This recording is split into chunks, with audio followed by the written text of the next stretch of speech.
नमस्कार बच्चों। तो इस वीडियो में जो आपने पार्ट सेकंड देखा, सेकंड के बाद अब ये थर्ड पार्ट है।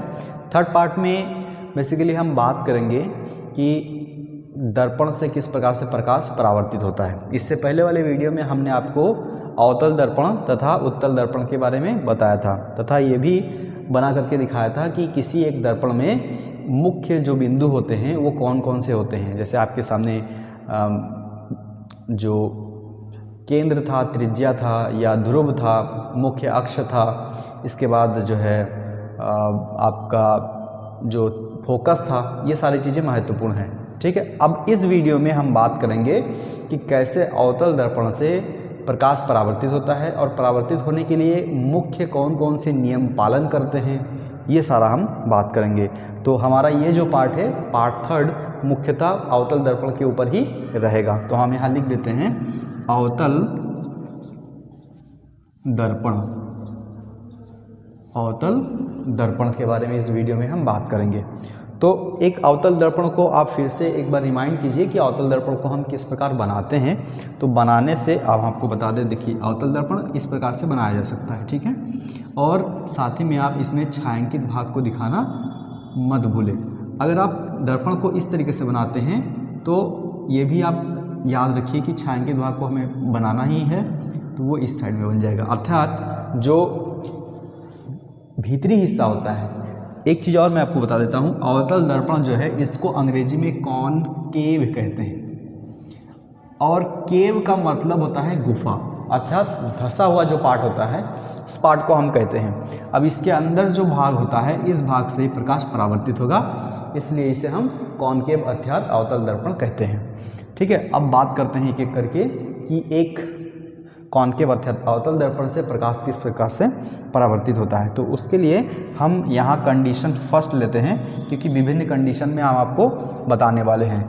अब इसमें जो प्रकाश की स्रोत है, अर्थात प्रकाश कहाँ से आ रहा है, प्रकाश की स्रोत कहाँ पर है, ये इसके आधार पर मैं आपको बताता हूँ। तो नंबर एक पर, यदि प्रकाश अनंत से आता हो, लेकिन कहाँ से आता हो, ये आता हो आपको सीधा, अगर आता है, ये कहाँ आता है, अगर सीधा आता है तो प्रकाश किस प्रकार से परावर्तित होता है, ये आप देखिए ज़रा। तो इसके लिए हम क्या करते हैं, एक अवतल दर्पण बना लेते हैं। ठीक है, और इसका हम छायांकित भाग बना देते हैं, और छायांकित भाग में हम मुख्य अक्ष जरूर बनाएं।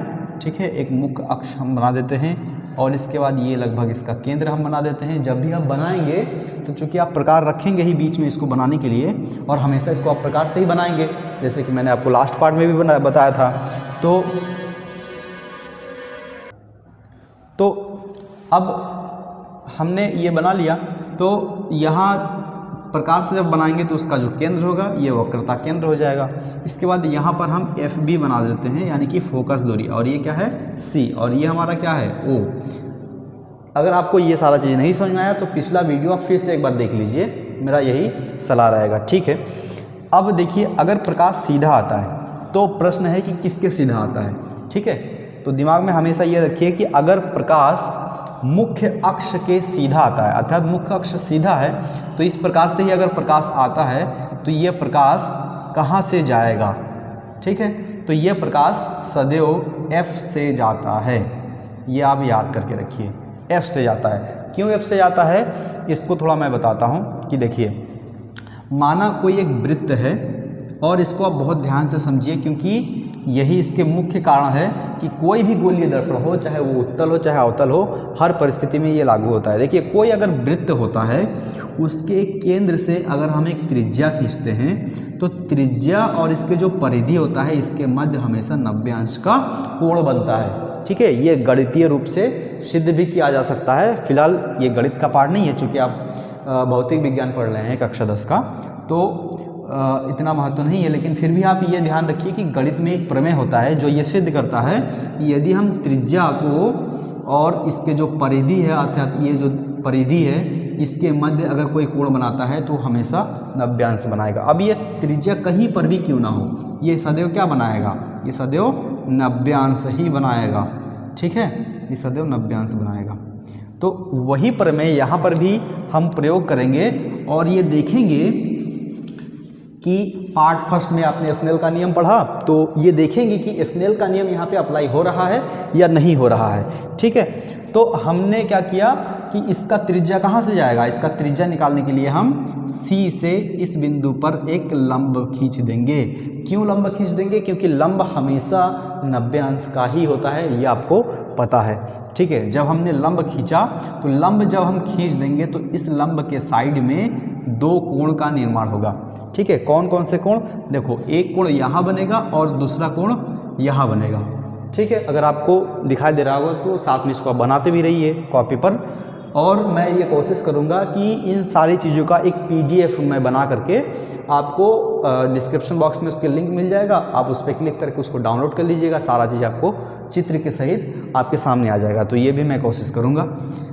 ठीक है, तो ये एक कोण बन गया और एक कोण ये बन गया। अब आपसे अगर पूछे कि ये कौन सा कोण है, तो चूंकि प्रकाश आ रहा है तो आप याद कीजिए, जब प्रकाश आता है और आने वाले प्रकाश किरण तथा लंब के मध्य कौन सा कोण बनाता है? आपतित कोण। यानी कि एंगल, कौन सा कोण बनेगा? एंगल I बनेगा। इसके मध्य में बनेगा एंगल I, आपतित कोण। ठीक है, और ये परावर्तित कोण, ये इस कोण को भेज रहा है, तो परावर्तित कोण के मध्य ये कौन सा बनेगा? Angle R। और स्नेल के नियम क्या कहता है? स्नेल के नियम कहता है कि सदैव एंगल I एंगल R के समान होना चाहिए। तो यहाँ पर भी वही नियम पालन करेगा, एंगल I एंगल R के समान रहेगा। और इस तरीके से यदि हम ग्राफ के आधार पर या कॉपी पर यदि हम चित्र बनाएं तो हम ये पाते हैं कि ये प्रकाश सीधा कहाँ से गुजरता है? F से गुजरता है। F अर्थात केंद्र बिंदु, या ऐसे समझिए कि ध्रुव और केंद्र बिंदु जो होता है वक्रता केंद्र, इसके मध्य से गुजरता है। सारी बातें क्लियर आ गया? एक बार आप फिर से समझ लीजिए, आप एक बार वीडियो को रिवाइंड करके फिर से देख लीजिए, नहीं समझ में आया हो तो। ठीक है, अब हम आगे बढ़ते हैं। अब क्या हो कि यदि प्रकाश इसके ऊपर से आ जाए तो क्या F से जाएगा? बिल्कुल F से ही जाएगा, क्योंकि अगर इसको हम F से गुजारते हैं तो क्या होगा ये? क्योंकि यहाँ से जब हम दूसरा लंब खींचेंगे तो फिर बात वही होगा, आपतित कोण परावर्तित कोण के सदैव बराबर, स्नेल का नियम। ठीक है, अगर हम नीचे से बनाएं तो क्या होगा? तो भी F से ही जाएगा। इसके ऊपर से भी अगर बनाएं तो भी F से ही प्रकाश जाएगा। ठीक है, फोटो थोड़ा कॉम्प्लेक्स हो गया होगा, लेकिन आपके दिमाग में ये सारी चीज़ें क्लियर होना चाहिए। अगर आपको नहीं समझ में आ रहा है, आप हमसे प्रश्न पूछिए, आप हमसे कॉल करके भी पूछ सकते हैं, ऐसी बात नहीं है। तो ये हो गया परिस्थिति नंबर 1, अर्थात अगर प्रकाश सीधा आता है, किसके सीधा? मुख्य अक्ष के सीधा आता है, सीधा अर्थात इसके समांतर में आता है, तो प्रकाश सदैव परावर्तित होकर किस बिंदु से जाएगा? बिंदु F से जाएगा। किस बिंदु से? बिंदु F से जाएगा। ठीक है, तो आप इसको एक बार नोट कर लीजिए। यानी कि यहाँ मैं इसको लिख भी देता हूँ, सीधा अर्थात इसको समांतर भी लिख देते हैं। अगर समांतर आता है तो ये F से जाता है। ठीक है, अब इसको मैं मिटा करके दूसरे परिस्थिति की मैं बात करता हूँ। दूसरा परिस्थिति क्या हो यदि प्रकाश F से आ जाए, तब क्या होगा? दूसरी परिस्थिति है कि यदि प्रकाश सीधे फोकस से अगर आता है तो प्रकाश किस प्रकार परावर्तित होगा?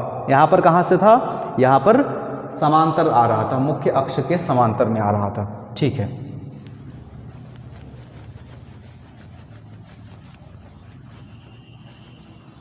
हम एक दूसरा अवतल दर्पण बना लेते हैं, आप भी बना लीजिए। मुख्य अक्ष के बाद क्या बनाते हैं? मुख्य अक्ष के बाद केंद्र बनाते हैं और यहाँ इसको F बनाते हैं। मैं इसको रफली बना रहा हूँ, चूँकि मैं बोर्ड में बता रहा हूँ। आप कॉपी पर जब भी बनाएं सारी चीज़ें माप के बनाएं, अन्यथा आपका चित्र गलत भी हो सकता है। ठीक है, तो ये F हो गया, ये C हो गया। अब हम किस परिस्थिति की बात कर रहे हैं? यदि फोकस से कोई प्रकाश आता है, अर्थात इस प्रकार से अगर कोई प्रकाश आता है तो प्रकाश किधर जाएगा? ठीक है, तो प्रकाश किधर जाएगा? तो यहाँ से हम इस नियम का उल्लंघन तो हम कर नहीं सकते। ये कौन सा नियम है? ये है स्नेल का नियम, अर्थात एंगल I बराबर एंगल R। तो एंगल I बराबर एंगल R सदैव मान्य रहेगा। तो अब हम क्या करेंगे, यहाँ से एक प्रकाश खींच देंगे, एक लाइन खींच देंगे जो कि कार्य करेगा लंब का। क्यों? क्योंकि चूंकि ये वक्र है और आप जानते ही हैं किसी वृत्त से, अगर हम किसी वृत्त से उसका त्रिज्या खींचते हैं तो त्रिज्या के मध्य हमेशा 90 अंश बनाता है। ठीक है, क्लियर है। तो हमने इसीलिए केंद्र से हमने एक लाइन खींचा जो कि 90 अंश बना रहा है इस बिंदु पर। तो आपतित कोण कहाँ हो गया? ये हो गया हमारा आपतित कोण, यानी कि एंगल I। क्या हो गया? Angle I। अब यहाँ से प्रकाश परावर्तित होगा और परावर्तित होकर उतना ही कोण से ये प्रकाश परावर्तित होगा जितना कि एंगल I है, अर्थात इस प्रकार से कुछ आएगा। समझ रहा है सारा खेल? बस कोण से ही सारा चीज़ें इसमें है। इसको हम कहेंगे एंगल R। यहाँ से क्या समझ में आ रहा है? जब प्रकाश F से आता है तो प्रकाश सदैव मुख्य अक्ष के समांतर में जाता है, अर्थात अगर फोकस से प्रकाश आता है तो ये समांतर प्रकाश से जाता है। क्लियर? एक बार फिर से आप देख लीजिए, यदि प्रकाश आप साथ में ये भी बनाना मत भूलिए क्योंकि ये बहुत इंपॉर्टेंट है, अन्यथा कोई ये जान नहीं पाएगा प्रकाश किधर से आ रहा है किधर जा रहा है। ठीक, तो ये प्रकाश सीधा आया और आने के बाद चला गया किसके समांतर? इस मुख्य अक्ष के समांतर में जाता है। क्लियर? ठीक है। अब हम तीसरी परिस्थिति के बारे में बात करते हैं। क्या हो अगर प्रकाश इस केंद्र से ही आ जाता है, तब क्या होगा? अगर प्रकाश वक्रता केंद्र से ही अगर आ जाए तो क्या होगा? ठीक है, तो मैं एक बनाता हूं दूसरा, इसी को मिटा देते हैं। एक बार आप बना लीजिए एक नया, तब तक मैं इसको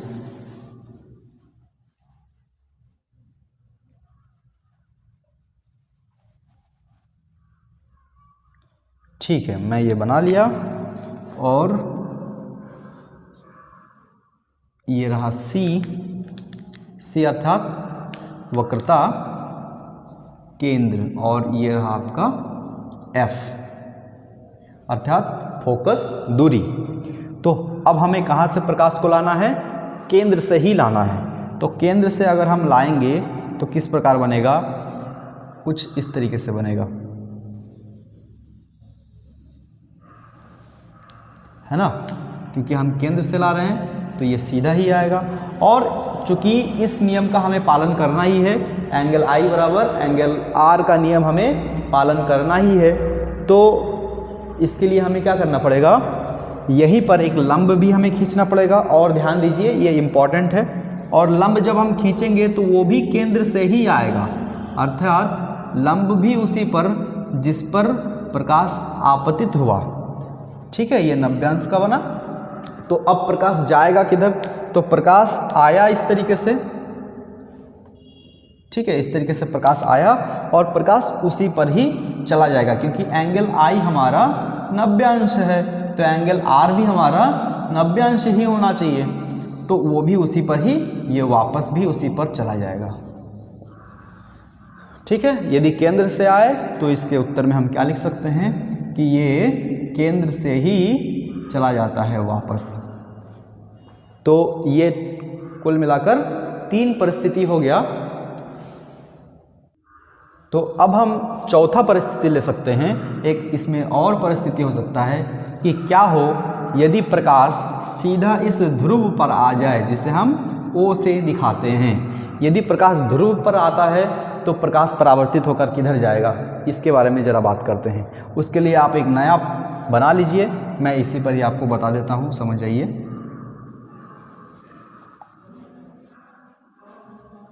ठीक है, तो इसमें आपका यहाँ पर C हो गया, यहाँ पर F हो गया।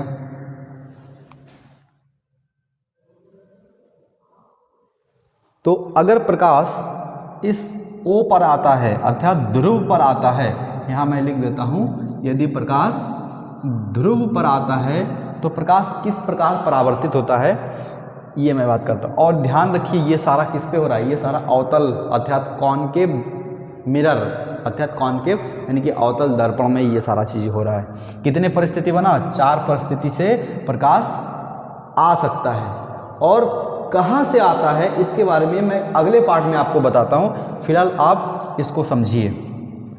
अगर प्रकाश इस प्रकार आता है अर्थात इस ध्रुव पर ही आता है तो यहाँ क्या होगा, यहाँ हमें नियम पालन ही करना पड़ेगा अर्थात एंगल आई यानी कि कोण आई बराबर कोण आर हमें नियम मानना पड़ेगा। तो इस पर क्या होगा कि कोण आई हमारा ये हो जाएगा।